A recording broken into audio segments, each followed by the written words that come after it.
हमारी इस राय पर यह एतराज किया जा सकता है कि खिलाफत का मनसब किसी जाती गरज के लिए नहीं, अम्मतुल मुस्लिमीन के मजमूई मुफाद के लिए था। इस पर हजरत उमर रदियल्लाहु अन्हु का फर्ज था कि वो अपने और खालिद रदियल्लाहु अन्हु के जाती इख्तलाफात को भूल जाते और सैफुल्लाह को अपना काम करने देते। उन्हें चाहिए था कि इस बाब में हजरत अबू बकर रदियल्लाहु अन्हु की पॉलिसी को अपनाते और शख्सी कारनामों की कदर अफजाई, जाती ख्वाहिशात और मिलानात से बुलंद कदर अफजाई करके मुसलमानों के लिए एक मिसाल कायम कर देते। बिलाशुबा ये एतराज नजरी मंतक के एतबार से बड़ा वजन रखता है, लेकिन ये वजन बिल्कुल खत्म हो जाता है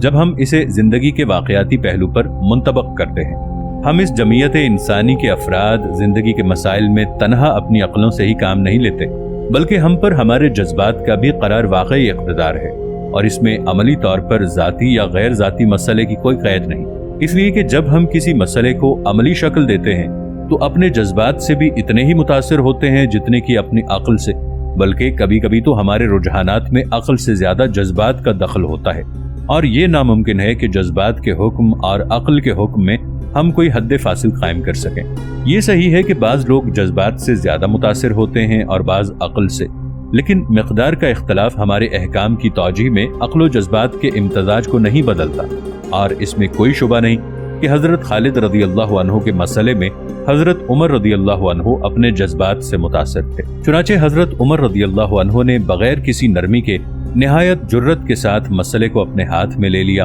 और इसे हल करते वक्त उनकी नजर नज़्म आम और हुकूमत के अमन व सलामती पर रही। लेकिन हजरत खालिद रदियल्लाहु अन्हु को माजूल कर देना हजरत उमर रदियल्लाहु अन्हु के लिए कोई अनोखा काम न था, अगरचे वो अपनी नौइयत का पहला काम जरूर था, बल्कि ये उनकी वो पॉलिसी थी जो उन्होंने अपने उमाल के लिए वज़ा की थी और जिस पर वो अपने तमाम दौरे खिलाफत में अमल पैरा रहे। आगे चलकर हम देखेंगे कि अपने गवर्नरों और अमीरों से बाज पुरस करना उनकी आम रविश थी। वो उन्हें मदीना बुलाते और जो शिकायतें उनके खिलाफ दरबार खिलाफत में मौसूल होती उनकी छानबीन कराते, और जो कोई अपने फेल की मसलहत व दयानत साबित करने में नाकाम रहता उसे माजूल फरमा देते। इसकी वजह यह थी कि वो सारा इख्तिदार सिर्फ अपने ही हाथों में रखना चाहते थे। चुनाचे मनसब खिलाफत पर फायज होते ही सबसे पहली बात जो उन्होंने कही थी ये थी, खुदा की कसम तुम्हारा जो मामला मेरे सामने आएगा मेरे सिवा कोई उसे तय न करेगा, और जो मेरी निगाहों से दूर होगा उसमें भी ताहद्दे इम्कान किफायत व अमानत को हाथ से नहीं जाने दूंगा।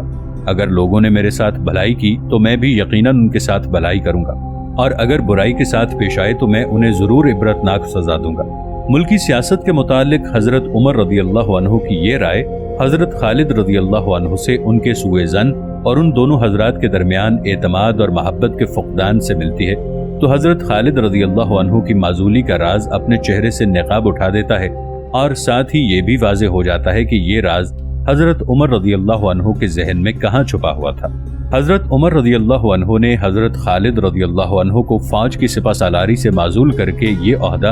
हजरत अबू उबैदा रदियल्लाहु अन्हु बिन जर्राह के सुपुर्द कर दिया, लेकिन इससे रूम के मुकाबले में मुसलमानों के मौक़िफ़ पर कोई असर ना पड़ा, ना उनकी ताकत में ही कोई फ़र्क आया, बल्कि अगर वो ऐसा ना करते तो शायद मामला इसके बरअक्स होता और मुसलमानों को किसी अजीम हलाकत से दो चार हो जाना पड़ जाता। हजरत उमर रदियल्लाहु अन्हु ने यह हुक्म देकर कि मुर्तद्दीन के गुलाम उनके रिश्तेदारों को वापस कर दिए जाएं, उनके दिलों को मुसख्खर कर लिया था। चुनाचे ताइबीन इस दावत पर लब्बैक कहते हुए चारों तरफ से दौड़ दौड़ कर आने लगे। इससे उनका मकसद ये था कि जंग में हिस्सा लेकर अपने दामन इर्तदाद के दाग को भी धो दें और मुसलमानों की तरह अपने और अपने अहले अयाल के लिए माले गनीमत भी हासिल कर लें। ये देखकर हजरत उमर रदियल्लाहु अन्हु ने अल्लाह की इस तौफीक पर इत्मीनान का सांस लिया जो उसने जजीरा नुमाए अरब से बाहर लड़ने वाली इस्लामी फौजों को खतरे से निकालने के लिए उन्हें अता फरमाई थी, और वो अपनी फिक्र को एक दूसरे मसले की तरफ मुतवज्जे कर दिया जो रसूलुल्लाह सल्लल्लाहु अलैहि वसल्लम और हजरत अबू बकर रदियल्लाहु अन्हु की सियासत से बुनियादी तौर पर इत्तफाक रखता था, अगरचे बाज़ तफसीलात में इससे मुख्तलिफ था। वो मसला ये था कि रसूलुल्लाह सल्लल्लाहु अलैहि वसल्लम ने तमाम इंसानों को अल्लाह के दीन की तरफ बुलाया और अपनी दावत में अहले किताब और गैर अहले किताब की तफरीक नहीं फरमाई। मदीने के यहूदियों ने इस दावत को अपने लिए खतरा समझा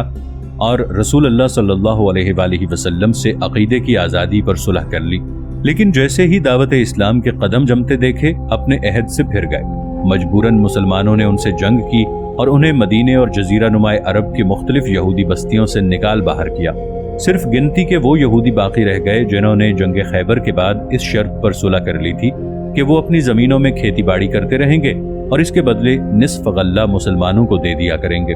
لیکن نجران کے عیسائیوں نے رسول اللہ صلی اللہ علیہ وآلہ وسلم سے بحث مباحثے کے لیے ایک وفد بھیجا، اور جب حضور صلی اللہ علیہ وآلہ وسلم نے انہیں دعوت دی کہ وہ صرف اللہ کی عبادت کریں، کسی چیز کو اس کا شریک نہ ٹھہرائیں اور اللہ کے سوا کسی کو اپنا پروردگار نہ بنائیں، تو یہ دعوت انہوں نے قبول نہ کی اور اپنے ملک واپس چلے گئے۔ اس کے بعد انہوں نے بارگاہ رسالت میں ایک اور وفد بھیجا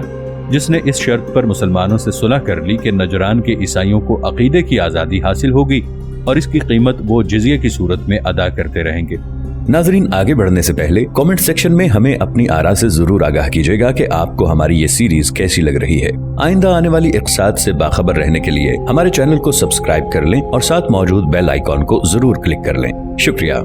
جب حضرت ابو بکر رضی اللہ عنہ مسند خلافت پر متمکن ہوئے تو انہوں نے اس معاملے کو جوں کا توں رہنے دیا اور نجران کے عیسائیوں کے ساتھ اسی شرط پر معاہدہ کر لیا جس شرط پر عہد رسالت میں ہوا تھا۔ بالکل یہی صورتحال خیبر کے یہودیوں کے ساتھ بھی رہی۔ حضرت عمر رضی اللہ عنہ نے جس دن عنان خلافت سنبھالی اس مسئلے کو ایک نئے زاویے سے دیکھا۔ آپ نے یولا بن امیہ کو بلا کر کہا کہ نجران کے عیسائیوں کو جلا وطن کر دیا جائے، پھر فرمایا انہیں اسلام کی دعوت دو لیکن جبراً تبدیل مذہب پر آمادہ نہ کرو۔ اس کے بعد جو اپنے دین پر قائم رہے اسے جلا وطن کر دو اور جو اسلام قبول کر لے اسے رہنے دو، جو زمین وہ چھوڑیں اس کی پیمائش کرو اور جہاں وہ چاہیں انہیں جانے دو، اور اعلان کر دو کہ ہم انہیں اللہ اور اس کے رسول کے حکم سے جلا وطن کر رہے ہیں۔ ان کا حکم ہے کہ جزیرہ نما عرب میں دو دین نہ رہیں، اس لیے جو اپنا دین نہ چھوڑے وہ یہاں سے چلا جائے، بعد میں ہم انہیں ویسی ہی زمین دے دیں گے جیسی وہ چھوڑ کے گئے ہوں گے، اس لیے کہ یہ ان کا ہم پر حق ہے اور اس فرض کی ادائیگی بھی جس کے متعلق اللہ تعالیٰ نے ہمیں حکم دیا ہے کہ نجران کے جلا وطن عیسائیوں، ان کے ہم جوار اہل یمن اور ساحلی علاقے کے ان لوگوں کو جو ان کے پڑوس میں آ کر آباد ہو گئے ہیں ان کا معاوضہ دے دو۔ بعض لوگوں کا خیال ہے کہ حضرت عمر رضی اللہ عنہ نے یہ پالیسی اختیار کر کے رسول اللہ صلی اللہ علیہ وآلہ وسلم کی سنت اور حضرت ابو بکر رضی اللہ عنہ کے اتباع سنت کے خلاف قدم اٹھایا ہے، اس لیے مستشرقین حضرت عمر رضی اللہ عنہ کے اس اقدام پر اعتراض کرتے ہیں جس کے ڈانڈے ملامت سے جا ملتے ہیں، لیکن مسلمان مورخین اس سلسلے میں انہیں معذور قرار دیتے ہیں۔ چنانچہ ان میں سے بعض کہتے ہیں کہ رسول اللہ صلی اللہ علیہ وآلہ وسلم نے نجران کے عیسائیوں سے یہ معاہدہ فرمایا تھا کہ انہیں تبدیل مذہب پر مجبور نہیں کیا جائے گا، بشرطے کہ وہ معاہدے کا لحاظ رکھیں، نصیحت کی راہ اختیار کریں اور خنزیر نہ کھائیں، لیکن انہوں نے پہلے سے کہیں زیادہ خنزیر کھانا شروع کر دیا اور اس طرح معاہدے کی خلاف ورزی کی۔ اس بنا پر حضرت عمر رضی اللہ عنہ انہیں جزیرہ نما عرب سے نکال دینے میں بالکل حق بجانب تھے۔ کچھ لوگوں کا بیان ہے کہ ان کا آپس میں اختلاف ہو گیا تھا اور اس اختلاف نے شدت اختیار کر لی تھی، اس لیے انہوں نے حضرت عمر رضی اللہ عنہ سے درخواست کی تھی کہ انہیں کہیں اور منتقل کر دیا جائے۔ ان دونوں گروہوں سے ہٹ کر کچھ لوگوں نے یہ راہ اختیار کی ہے کہ عیسائیوں کی طاقت بڑھتی جا رہی تھی، اس خوف سے حضرت عمر رضی اللہ عنہ نے انہیں جلا وطن کر دیا۔ یہ جو کچھ بیان کیا گیا ہے صحیح ہو یا غلط، اس سے ہمارے نقطہ نظر پر کوئی اثر نہیں پڑنا چاہیے، کیونکہ ہماری رائے میں یہ وہ اسباب نہیں تھے جن کی بنا پر حضرت عمر رضی اللہ عنہ نے عیسائیوں کو جزیرہ نما عرب سے نکال دینے کا عزم صمیم فرمایا، بلکہ اس کا اصل سبب ملکی سیاست میں وہ عام قطع و برید تھی جس پر حضرت عمر رضی اللہ عنہ نے پہلے خوب اچھی طرح غور کیا اور اطمینان حاصل کرنے کے بعد جرأت و انصاف کے ساتھ اس پر عمل پیرا ہو گئے۔ اس قطع و برید پر محاکمہ کرنے کے لیے ضروری ہے کہ ہم حضرت عمر رضی اللہ عنہ کو تعصب کے اس الزام سے بری قرار دیں جو بعض مستشرقین نے ان پر لگایا ہے۔ دور حاضر میں عقیدے کی آزادی کو جو اہمیت حاصل ہے، مستشرقین اسے حجت بنا کر حضرت عمر رضی اللہ عنہ کے اس فعل پر نکتہ چینی کرتے ہیں، لیکن یہ وہ غلطی ہے جس نے حقیقت سے لا علمی کی آغوش میں جنم لیا ہے۔ واقعہ یہ ہے کہ حضرت عمر رضی اللہ عنہ کے عہد میں عقیدہ اجتماعی زندگی کی حقیقی بنیاد تھا، اور اجتماعی عقیدے کے مخالف یا اس سے بغاوت کرنے والے جماعت کے مخالف بلکہ اس کے باغی تصور کیے جاتے تھے۔ اس بنا پر ان لوگوں سے جنگ کرنا صاحب امر کے لیے جائز ہی نہیں بلکہ اس کا فرض تھا۔ اس لیے اللہ اور اس کے دین کی طرف دعوت دینے پر حضرت محمد مصطفیٰ صلی اللہ تعالی علیہ وآلہ وسلم کے خلاف جنگ کی گئی، اور اسی لیے عقیدے کی بنا پر روم اور ایران کے درمیان ہولناک لڑائیوں کا سلسلہ جاری رہا۔ और ज्यादा दूर क्यों जाइए, आज से कुछ ही दिनों पहले की बात है कि यूरोप और गैर यूरोप में यही कुछ होता रहा है। इसी अकीदे ने ईसाइयों और मुसलमानों में सलीबी जंगें बर्पा कराईं और इसी अकीदे ने कैथोलिक और प्रोटेस्टेंट फिरकों को कत्लो खूनरेजी के जहन्नम में झोंका। रसूलुल्लाह सल्लल्लाहु अलैहि वसल्लम ने नजरान के ईसाइयों से इसलिए मुआहिदा फरमाया था कि उस वक्त तक जजीरा नुमा अरब की सियासी वहदत मुकम्मल नहीं हुई थी। नजरान यमन से मुत्तसिल था और यमन रसूलुल्लाह सल्लल्लाहु अलैहि वसल्लम और उन ईसाइयों के दरमियान ये मुआहिदा होने के बाद भी एक मुद्दत तक शिर्क पर कायम रहा। चुनांचे जब रसूलुल्लाह सल्लल्लाहु अलैहि वसल्लम की वफात हुई और हजरत अबू बकर रदियल्लाहु अन्हु तख्ते खिलाफत पर जलवा अफरोज हुए तो यमन उन लोगों की सफ़े अव्वल में था जिन्होंने मदीना के इक़्तिदार से बगावत की थी और जो इस्लाम से मुनहरिफ हो गया था। इस बिना पर यह बिल्कुल फितरी अमर था कि हजरत सिद्दीक रदियल्लाहु अन्हु नजरान के उन ईसाइयों से इसी शर्त पर मुआहिदा कर लें जिस शर्त पर रसूलुल्लाह सल्लल्लाहु अलैहि वसल्लम ने उनसे मुआहिदा फरमाया था। इर्तदाद की जंगें बागियों और मुर्तद्दीन के मुकम्मल इस्तेसाल पर ख़त्म हुई और इसके साथ ही साथ इराक और शाम की मारका आराइयों ने भी जजीरा नुमा अरब के मुख्तलिफ गोशों में दीनी और सियासी वहदत के क़याम में बड़ी मदद दी। चुनाचे वो एक मुत्तहिदा सल्तनत बन गई जिसका दारुल खिलाफा मदीना था और जिसके हाकिम रसूलुल्लाह सल्लल्लाहु अलैहि वसल्लम के खलीफा। और इस तरह जब हजरत उमर रदियल्लाहु अन्हु ने मुसलमानों की अमारत संभाली वो असबाब बिल्कुलिया ख़त्म हो चुके थे जो अहदे रिसालत और अहदे सिद्दीकी में मुआहिदा नजरान की असास थे और हजरत उमर रदियल्लाहु अन्हु के लिए वक्त आ गया था कि वो एक ऐसी ममलकत के लिए नई सियासी पॉलिसी मुरतब करें जिसके अज्जा जजीरा नुमा अरब के शिमाल से जुनूब तक मुत्तहिद हो चुके हैं और जिसका दारुल खिलाफा बगैर किसी इख्तलाफ व नज़ा के मदीना करार पा चुका है। अरब का सारा मुल्क एक ऐसी मुत्तहिदा सल्तनत बन चुका था जिसका मजहब एक था और जिसकी बागडोर उस शख्स के हाथ में थी जिसके हाथ पर मुल्क के अवाम ने बिल इत्तफाक बैत की थी। चुनाचे इस मुमलकत के अमीर का फर्ज था कि इन तमाम असबाब का कलाकमा कर दे जो मुल्क को कमजोरी की तरफ ले जाते हों और किसी कौम की कमजोरी का एक सबब यह भी है कि उसके अफराद मुख्तलिफ जिन्स और ऐसे मुतादिद मजहबों में बटे हुए हों जिनका अपने मानने वालों पर गैर मामूली असर व इक़्तिदार हो। ये एक ऐसी हकीकत है जो हमेशा से मुसल्लम है। यही वजह है कि आज से कुछ ही दिनों पहले तक ऐसे मुआहिदात मुरत्तब किए गए हैं जिनकी रूह से एक नस्ल के किसी अफराद किसी खास इलाके में मुंतकिल हो गए हैं और यही वजह है कि दुनिया की कोई तरक्की याफ्ता कौम इसे बर्दाश्त नहीं करती कि उसमें से एक से ज्यादा कानून राइज हों। इस्लाम के बाज़ अहकाम ईसाइयत से कुल्लियतन इख्तलाफ रखते हैं। इस्लाम सूद से मना करता है लेकिन ईसाइयत इसे जायज़ समझती है।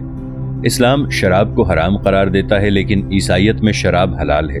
इस्लाम एक खुदा को मानता है लेकिन ईसाइयत 3 खुदाओं के कायल है और ये वो मुकर्ररात हैं जिसका उस जमाने में इतना असर था कि इनसे कोई शख्स बेतासुबी नहीं बरत सकता था जिस तरह आजकल अकीदे की आज़ादी के नाम पर बरती जाती है। इस एतबार से कोई ताज्जुब नहीं अगर हजरत उमर रदियल्लाहु अन्हु ने इस पर इसरार किया हो कि जजीरा नुमाए अरब में बैक वक्त 2 मजहब यकजा नहीं रहने दिए जा सकते, जबकि मुल्क के तमाम अरबों का सिर्फ एक ही मजहब था जो उन्होंने अहद रिसालत में कबूल किया था और अहद सिद्दीक़ी में इससे मुनहरिफ होकर भी फिर इसी की तरफ रुजू कर गए थे। ये मजहबी इत्तेहाद अहले मुल्क के आराम व इत्मीनान और बाहमी इत्तेहाद के इस्तक़रार व इस्तेहकाम की ज़मानत था और इसीलिए हजरत उमर रदियल्लाहु अन्हु ने इस बात की कोशिश की कि मुसलमानों और गैर मुसलमानों में ऐसे झगड़े पैदा न हों जो उनके इत्मीनान व इत्तेहाद को पारा पारा कर दें। चुनाचे यही उन्होंने किया और इसी के लिए यौला बिन उमैया को बुलाकर हुक्म दिया कि नजरान के ईसाइयों को जलावतन कर दिया जाए। इस बाब में हजरत उमर रदियल्लाहु अन्हु का ये फेल सताइश का मुस्तहिक है कि ना इत्तेहाम व मलामत का। उन्होंने कैथोलिक और प्रोटेस्टेंट फिरकों की अक्सरियत की तरह ये नहीं किया कि अपने मजहबी हरीफों के खिलाफ हंगामा आरा हुए तो एक दूसरे को वहशियाना मजालिम का निशाना बनाकर इंतहाई सफ़ाकी और बेदर्दी के साथ कत्ल कर दिया, बल्कि यौला बिन उमैया को सबसे पहले ये ताकीद की कि नजरान के ईसाइयों को बिलजबर तब्दील मजहब पर आमादा न किया जाए। इसके बरअक्स उन्हें पूरी आज़ादी दी जाए कि चाहें तो अपने मजहब पर कायम रहें और चाहें तो इस्लाम कबूल कर लें, और अगर वो तर्क मजहब पर तर्क वतन को तरजीह दें تو جزیرہ نمائے عرب کے باہر انہیں ایسی زمین دے دی جائے جو ہر اعتبار سے ان کی متروکہ زمین کے مماثل ہو۔ ان حالات میں ہر انصاف پسند یہی کہے گا کہ ان پر کوئی ظلم نہیں کیا گیا، بلکہ ان کے ساتھ وہی شریفانہ سلوک روا رکھا گیا جو کسی اقلیت کو اس کی اکثریت کے علاقوں میں منتقل کرتے وقت آج کل کی ترقی یافتہ حکومتیں اس کے ساتھ روا رکھتی ہیں، جہاں وہ نسلی یا مذہبی اختلاف کی بنا پر اپنی ہمسایہ اکثریت کے جور و ستم سے محفوظ رہ سکے۔ جب لوگوں کو یہ معلوم ہوا کہ حضرت عمر رضی اللہ عنہ نے نجران کے عیسائیوں کی جلا وطنی کا حکم دے دیا ہے تو انہیں اس میں کوئی شبہ نہ رہا کہ اب یہودی اور دوسرے غیر مسلم بھی تمام جزیرہ نمائے عرب سے نکال دیے جائیں گے۔ ہرچند کہ یہ سیاست ان کے لیے نئی تھی، مگر انہوں نے اسے ناپسند نہ کیا اور نہ اس پر متعجب ہی ہوئے، بلکہ زیادہ تعجب شاید انہیں اس وقت ہوا تھا جب ابو عبید ثقفی اس عراقی لشکر کے سردار بنائے گئے تھے جس میں مدینے کے بڑے بڑے مہاجرین اور انصار شامل تھے، اور اس سے بھی زیادہ حیرت انگیز ان کے نزدیک وہ لمحہ تھا جب حضرت خالد رضی اللہ عنہ بن ولید کو شامی قیادت سے معزول کیا گیا تھا۔ لیکن ان کا تجربہ تھا کہ حضرت عمر رضی اللہ عنہ معاملات کو بڑی جرت اور انصاف کے ساتھ طے کرتے ہیں، اور انہیں یاد تھا کہ فاروق اعظم نے عہد رسالت اور عہد صدیقی میں بڑے بڑے کارہائے نمایاں سر انجام دیے ہیں۔ وہ یہ بھی جانتے تھے کہ شام و عراق میں مسلمانوں کی پوزیشن بڑی نازک ہے، اور انہیں یہ بھی معلوم تھا کہ حضرت عمر رضی اللہ عنہ اپنے خطبوں میں اپنی ذات سے صرف نظر کر کے عامت المسلمین کی بھلائی کے لیے ہمتن رجوع اللہ ہوتے ہیں۔ ان وجوہ کی بنا پر انہوں نے یہی بہتر سمجھا کہ یہ تمام معاملات حضرت عمر رضی اللہ عنہ کی ذمہ داری پر چھوڑ کر خود بارگاہ رب العزت میں انتہائی خشوع و خضوع کے ساتھ دعا مانگے کہ جس طرح اللہ نے حضرت ابو بکر رضی اللہ عنہ کو اپنی توفیق سے نوازا تھا، اسی طرح حضرت عمر رضی اللہ عنہ کو اپنی ہدایت و نصرت سے بہرہ یاب فرمائے۔ حضرت عمر رضی اللہ عنہ کا کوئی خطبہ ایسا نہ ہوتا تھا جو سامعین کے دلوں پر اپنا بھرپور اثر نہ چھوڑتا ہو۔ ان کے ایک ایک فقرے سے ان کا اخلاص جھلکتا تھا، اور ان کے ایک ایک لفظ سے ان کی بے نفسی اور بارگاہ الہی میں مسلمانوں کے لیے خیر طلبی کے جذبے کا اظہار ہوتا تھا۔ وہ مسلمانوں سے فرمایا کرتے تھے، مجھے امید ہے کہ جب تک میں زندہ رہوں گا انشاءاللہ تعالی تمہاری خدمت کرنے میں حق کا دامن اپنے ہاتھ سے نہیں چھوڑوں گا، اور کوئی مسلمان چاہے وہ محاذ جنگ پر ہی کیوں نہ ہو ایسا نہ ہوگا جسے اللہ کے مال میں سے اس کا حصہ نہ ملا ہو۔ اور آپ کا ارشاد ہوتا تھا، میں مسلمان ہوں اور ایک بندہ ضعیف، مگر یہ کہ اللہ عز و جل میری مدد فرمائے، تمہاری خلافت انشاءاللہ میری فطرت میں کوئی تغیر پیدا نہیں کرے گی۔ عظمت صرف خدائے بزرگ و برتر کے لیے ہے، بندوں کا اس میں کوئی حصہ نہیں۔ تم سے کوئی یہ نہ کہہ سکے گا کہ جب سے عمر خلیفہ ہوا ہے بدل گیا ہے۔ میں اپنا حق جانتا ہوں اور اپنی ایک ایک بات کھول کھول کر تمہارے سامنے رکھتا ہوں۔ اگر کسی کو کوئی حاجت پوری نہ ہوئی ہو، یا کسی پر ناحق ظلم کیا گیا ہو، یا کسی کو میرے مزاج سے کوئی تکلیف پہنچی ہو، تو وہ آ کے مجھے پکڑے، کیونکہ میں بھی تم ہی جیسا ایک انسان ہوں۔ مجھے تم سب سے زیادہ تمہاری بھلائی محبوب ہے، اور تمہاری تکلیف مجھ پر ایک بوجھ ہے۔ مجھے اپنی امانت اور ذمہ داریوں کا پورا احساس ہے۔ جو مسئلہ میرے سامنے آئے گا انشاءاللہ العزیز میں خود اسے حل کروں گا، کسی دوسرے پر نہیں چھوڑوں گا۔ مجھے صرف دیانتدار اور مخلص کارکنوں کی ضرورت ہے، اور انشاءاللہ میں ایسے ہی لوگوں کو اپنی امانت سپرد کروں گا۔ یہ اور اسی قسم کی باتیں تھیں جن سے حضرت عمر رضی اللہ عنہ اپنے خطبوں سے عوام کا دل موہ لیتے تھے، اور جب سے انہوں نے مرتدین کے غلاموں کو ان کے رشتہ داروں کے پاس واپس بھیجنے کا حکم دیا تھا، جزیرہ نمائے عرب کے اکثر باشندوں کو اپنا گرویدہ بنا لیا تھا۔ یہی وجہ تھی کہ جب انہوں نے ابو عبیدہ رضی اللہ عنہ کو امیر لشکر بنایا، حضرت خالد رضی اللہ عنہ کو معزول کیا اور نجران کے عیسائیوں کی جلا وطنی کا حکم دیا، تو لوگوں نے ان میں سے کسی بات پر ناپسندیدگی کا اظہار نہیں کیا۔ حالانکہ حضرت عمر رضی اللہ عنہ اپنے پیشرو کی روش سے ہٹ کر جن اقدامات سے اپنے عہد کا آغاز فرما رہے تھے اور جن پر نہایت مضبوطی سے قائم تھے، عوام کے لیے وہ بلا شبہ ایک نئی بات تھی، اور آخر انہیں کیا پڑی تھی کہ وہ حضرت عمر رضی اللہ عنہ کی اس نئی سیاست کو ناپسند کرتے یا اس پر معترض ہوتے، جبکہ وہ جانتے تھے کہ حضرت عمر رضی اللہ عنہ ایک ایسے شخص ہیں جو بڑی سے بڑی مشکل سے نہیں گھبراتے، بڑے سے بڑا بوجھ اٹھانے سے نہیں جھجکتے، اور توفیق الہی ہر پیچیدہ مسئلے میں ان کی رہنمائی کرتی ہے۔ ایک دن حضرت عمر رضی اللہ عنہ مسجد میں بیٹھے تھے۔ یہ اس وقت کی بات ہے جب وہ مسلمانوں کو اپنا سیاسی ہمنوا بنا چکنے کے بعد عملاً اس سیاست کا نفاذ کرنے والے تھے۔ اتنے میں ابو عبیدہ رضی اللہ عنہ آئے اور اس لشکر کو جو اسلامی پرچم تلے جمع تھا عراق لے جانے کی اجازت چاہی۔